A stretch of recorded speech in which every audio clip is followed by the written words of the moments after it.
Assalamualaikum warahmatullahi wabarakatuh. My name is Muhammad Urfan bin Rizal under the supervision of Assistant Professor Dr. Jamilah binti Othman. For this video, I will talk about my research paper, which is a study of perception of natural heritage of Bukit Tabur, Selangor. My study area for this research is Bukit Tabur, which is also known as locally as Bukit Hangos, Dragon's Back, and Crystal Hill. Now, for your information, Bukit Tabur is the largest quartz dike that runs through the northeast of Kuala Lumpur to Klang Gate of Selangor. The dimension of Bukit Tabur is 14 km long and 200 meter wide. During my research, what I found is natural heritage today is highly valued for its historic, spiritual, aesthetic, cultural, economic and regional value. The value of Bukit Tabur is natural landform, stories, name and activities. Heritage conservation, to transform or recognize some object or place as heritage values play some significant role over others. Conservation is not to conserve material for its own sake, but rather to maintain and shape the value embodied by the heritage. Awareness of public, the basic cause of damage to the heritage is due to the lack of awareness to the public at large and non-involvement of people in the process of conservation as well.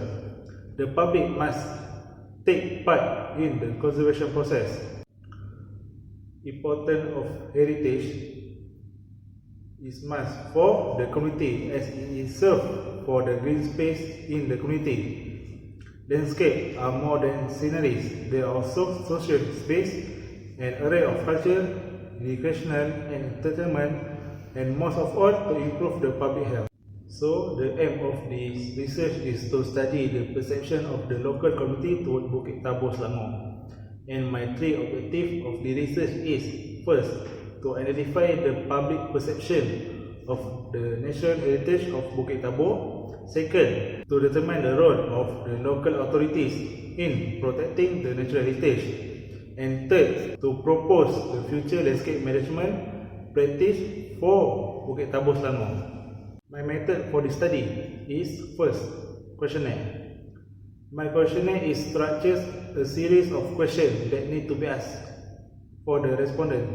These questions were well structured, planned and organized according to my three objectives. This process prompts participants to answer the question correctly. And my other method is document analysis. I gather the data from library and such as textbook, both published and unpublished academic documents such as journal, conference, proceeding, dissertation, etc. Also, my documentation include the information gathered from the internet. During my questionnaire, 32 respondents respond to my questionnaire. And the finding of my second section of the questionnaire is the respondent perception on Bukit Tabur. It reflects my first objective of the research. The objective of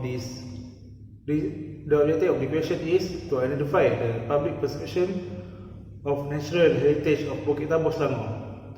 From the result, I find majority of them show the high level of perception and interest toward conserving Bukit Tabur, which is at 84.4%, but only few people, 9.4%, has low interest in conserving Bukit Tabur, while the rest are not determined to conserve Bukit Tabur.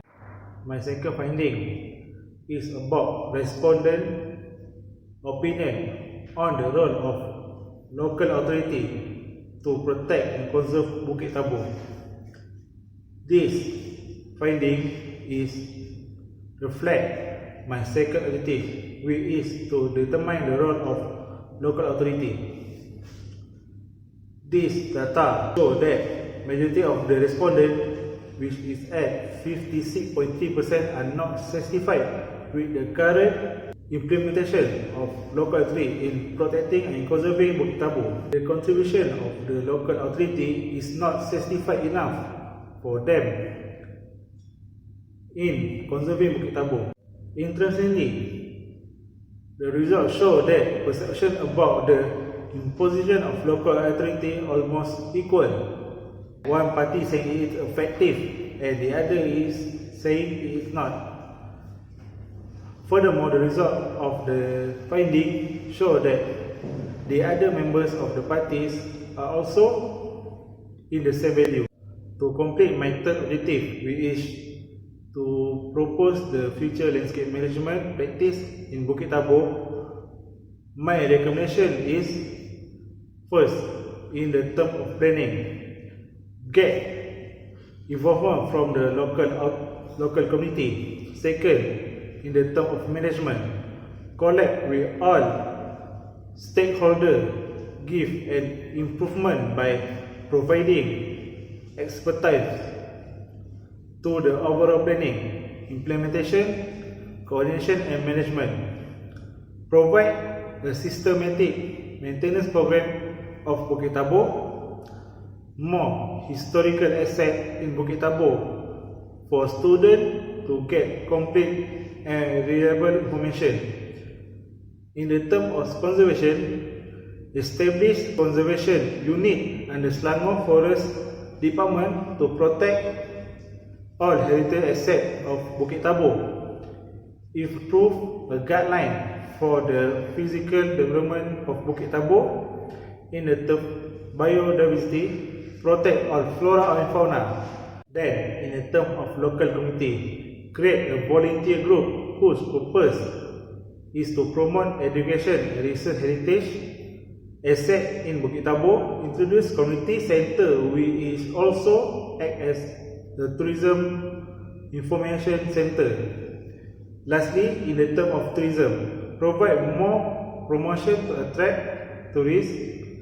Lastly, provide a clear schedule for visitors to limit the number of visitors. To conclude my research, the objective of the study are to identify the public perception of natural heritage of Bukit Tabur, Selangor. From the result of the finding, it showed that majority of the respondents have a very high perception of the natural heritage of Bukit Tabur. For my second objective of the study are to determine the role of the local authority in protecting natural heritage. It is clear that the local authority role did play a part but did not have a significant impact on protecting Bukit Tabur. And lastly, Bukit Tabur faced several challenges in managing its heritage asset. The current local authority need to improve its role in protecting and conserving Bukit Tabur, so it is very important to identify its characteristics for better understanding.